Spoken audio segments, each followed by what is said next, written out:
to mobilize the popular masses and thereby strengthen ourselves, strengthen the political alternative to socialism.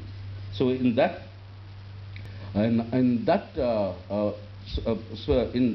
situation, that we as the Communist parties will discuss in the next 2 days also the draft Delhi Declaration, where we will put forward our analysis of what needs to be done, and most importantly reiterate the fact that no amount of reform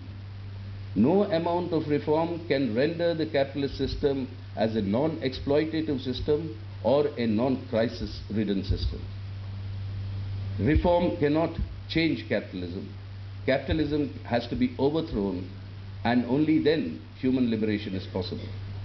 So the alternative that we have is, whenever the ideologues, bourgeois ideologues, assault us, saying today there is no alternative, the famous Tina factor, that there is no alternative, our answer to Tina is socialism is the alternative. That is the alternative on the basis of which human liberation and emancipation is possible. So therefore, for an all-round struggle against imperialism today, understanding that another crisis is impending, and every crisis point is a potential revolutionary situation.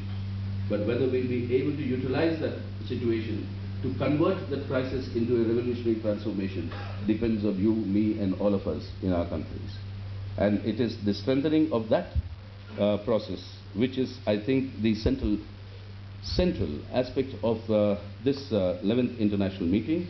And I'm sure in the 2 days that will follow, apart from presentations on this particular theme in the plenary, we shall also discuss in substance and substantial form the manner in which we will strengthen our socialist alternative to capitalism, and how the Communist parties as contingents of an international movement, but separately as contingents in our own countries, will be able to strengthen and lead the struggles of the popular masses, and then coordinate our efforts amongst ourselves so that they can be more globally effective.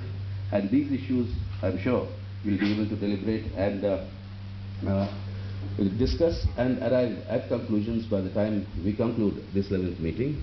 So I think on the basis of this, we will proceed and come to proper conclusions. And the very fact that these many countries have come here today for this meeting, unfortunately,